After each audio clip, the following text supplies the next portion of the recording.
భగవద్బంధువులారా నమస్తే. ఓ కృష్ణయ్య, మీ మీది ప్రేమతో మా వారందరినీ కాదని నీ దగ్గరకు వచ్చాము. ఇప్పుడు వారు మమ్మల్ని తిరిగి రానివ్వరు, కనుక మేము తిరిగి వెళ్ళము అన్న బ్రాహ్మణ వనితలతో కన్నయ్య ఇలా అంటున్నాడు. నా సమీపమున ఉన్నారంచు అలుగరు, బంధులు భ్రాతలు పతులు సుతులు, మిమ్ము దేవతలైన మెత్తురంగనలారా, నా దేహ సంగంబు నరులకెల్లా సౌఖ్యానురాగ సంజనకంబుగాదు, ముక్తి ప్రదాయకము. నా కీర్తనమున దర్శనాకర్ణన ధ్యానంబులను కర్మబంధ దేహంబుల బాసి మీరు మానసంబులు నాయందు మరుగజేసి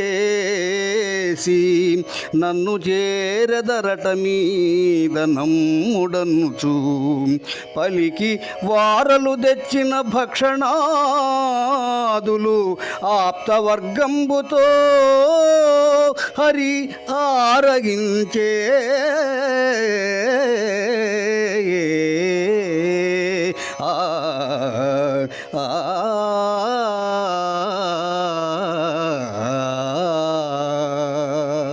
ఓ వనితలారా, మీరు నా దగ్గర ఉన్నారని మీ బంధువులు అన్నదమ్ములు మగలు బిడ్డలు ఎవ్వరూ కోపగించరు సరికదా. దేవతలైనా మిమ్మల్ని మెచ్చుకోవాల్సిందే.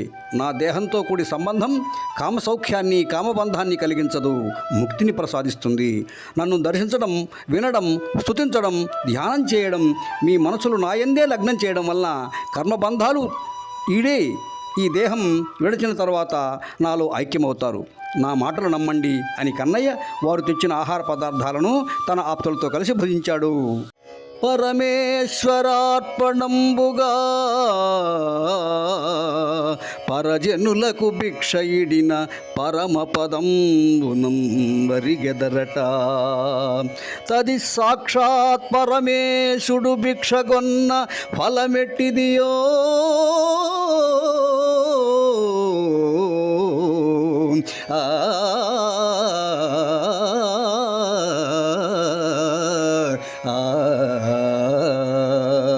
ఓ పరీక్షణ్ మహారాజా, పరమేశ్వరార్పణంగా ఎవరికైనా అంత భిక్ష పెడితే పరమపదమైన వైకుంఠం సిద్ధిస్తుంది.